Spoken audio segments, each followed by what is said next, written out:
안녕하세요. 비욘디 의학 채널 시청자 여러분. 오늘 아주 이게 뜻깊은 자리를 마련했습니다. 그동안 우리 사회적으로 큰 사고나 사건, 범죄 사건들이 터졌을 때 간혹 정신질환이 있는 가해자에 대한 이야기들이 많았습니다. 국민들께서 과도한 정신질환에 대한 어떤 편견이나 이런 게 있을 수 있고, 왜 그런 부분들이 우리 사회에서 방치돼서 이렇게 또 범죄로까지 연결되는, 왜 끊임없이 우리가 악순환을 하고 있는가에 대한 평소에 궁금증도 많으셨을 텐데, 현장에 수고하시는 우리 정신건강의학과 선생님 두 분을 모시고 오늘 대화를 나눠보도록 하겠습니다. 치료감호소라고 그러죠. 공주에 있는 국립법무병원이라고도 하고, 거기에 원장님으로 계시는 조성남 원장님 소개드립니다. 국립법무병원 원장을 맡고 있는 조성남입니다. 안녕하세요. 저도 국립법무병원에서 근무하고 있는 정신건강의학과 전문의 차승민이라고 합니다. 그럼 먼저 우리 시청자분들도 굉장히 궁금해하실 게, 이 치료감호소, 국립법무병원, 아마 이런 이야기를 처음 들어보신 분이 많으실 거예요. 치료감호가 무언가에 대한 얘기를 좀 해야 될 것 같습니다. 범죄를 일으킨 사람들의 그 원인이 정신질환으로 인한 경우에는 치료를 해야 재범을 예방할 수 있다. 그래서 1950년대부터 유럽이나 미국에서는 굉장히 활발하게 운영이 되는 그런 선진적인 법률이었거든요. 근데 우리나라가 이제 1980년에 처음으로 도입이 됐어요. 그러다가 이제 사회보호법이 위헌이 되면서 이제 폐지가 됐죠.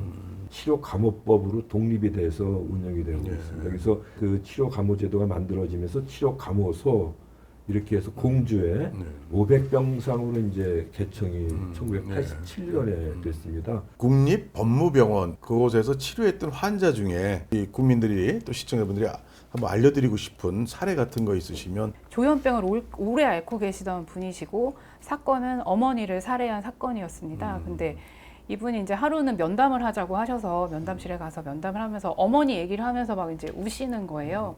그래서 저는 증상이 많이 좋아져서 이렇게 표현을 하게 되는구나라고 얘기를 하고 싶어서 환자분한테 그러면 그 사건에 대해서는 어떻게 생각하시냐고 물어봤더니, 이분이 아직도 표현을 이렇게 하시더라고요. 그래도 어머니가 내 밥에 독을 타서 내가 그래서 어머니를 이렇게 안 좋은 일을 했지만 이거는 어머니께서 잘못을 먼저 했기 때문에 어쩔 수 없었다. 그러니까 이 사람의 범죄의 원인은 어머니에 대한 피해 망상인 거죠. 이분이 진짜 반성하고 다시 범죄가 안 일어나려면 이런 망상을 잘 치료해야 이분이 어떤 벌을 받는 게 의미가 있겠다. 정확하게 내가 어떤 일을 저질렀는지를 알게 되니까요. 그래서 굉장히 치료도 힘들고 하지만 꼭 필요하다. 이렇게 조금 많이 깨달은 그런 분이셨습니다.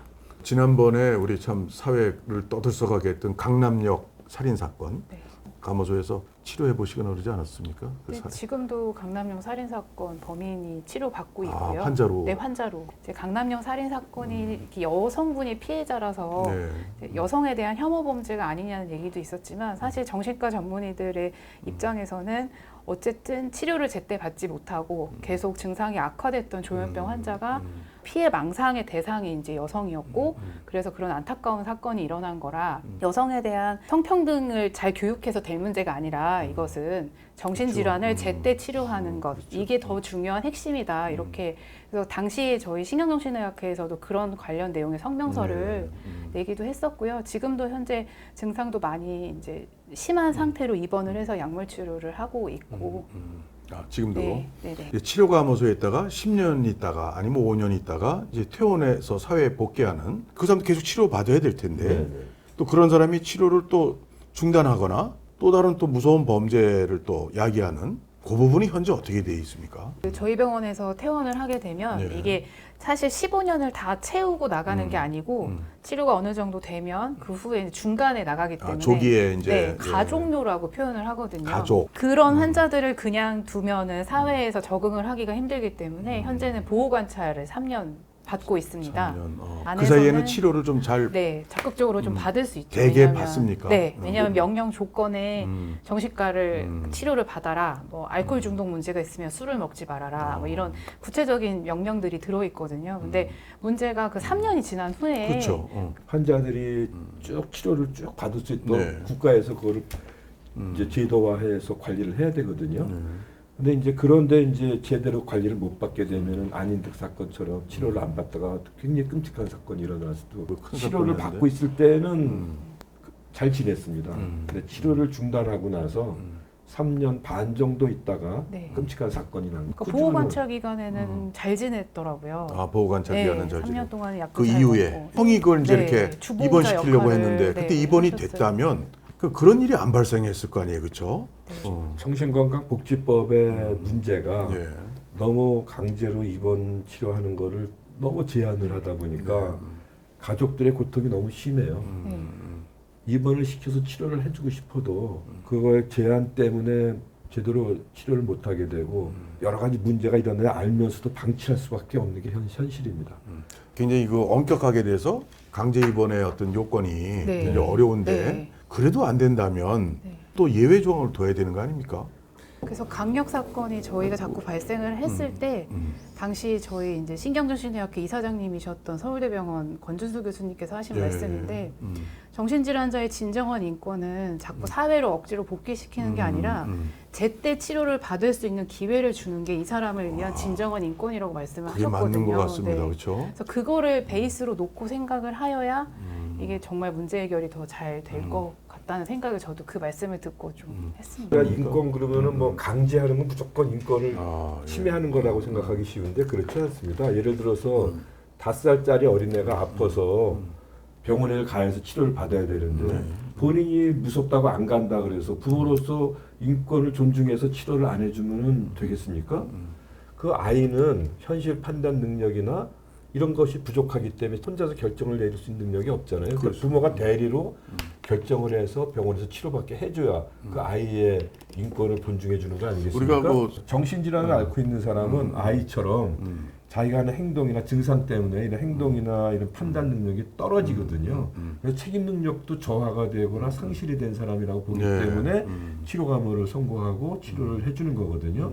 그러니까 이런 정신질환으로 인해서 책임 능력이 저하되거나 떨어진 사람들은 대리부모 역할을 하는 사람들이 대신 치료를 해주는 게 어떻게 보면 강제 치료거든요. 그렇습니다. 가족들이 대신 예. 치료를 해주는 거. 그래서 그거는 그 사람의 인권을 위한 것이지 침해하는 게 아니다.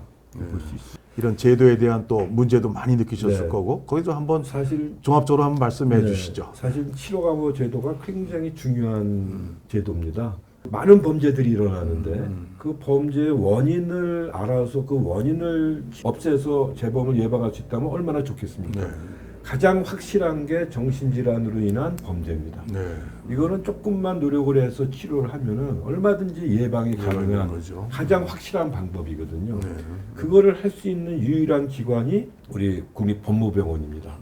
근데 이 법무병원의 역할이 국민의 안전을 위해서 굉장히 중요한데 훌륭한 의사들이 자주 안 올라오는 것 때문에 활성화가 안 된다면은 결국 국민의 손해라고 보고 있습니다. 네. 치료 감호가 활성화되고 많은 사람들이 와서 일을 할 수 있도록 마련해야 되겠다. 네. 저도 이제 한 30년 넘게 공무원 생활하면서 이렇게 보람을 느끼고 열심히 하고 있는 거는 그만한 보람이 있기 때문에 그렇기 때문에 그걸 많이 알려주고 싶어요. 예, 우리가 정신질환 환자들이 잘 치료받고 또 범죄를 줄이고 또 가족들의 고통도 줄이고 해결해 나가는데 우리 비욘디 오늘 신상진의 라이브 이 방송이 큰 의미를 가졌으면 좋겠습니다. 하여튼 우리 네. 두 분 선생님 앞으로도 정말 이 어려운 일에 정말 잘 큰 성과 있으시고 너무 또 존경스럽고 감사합니다.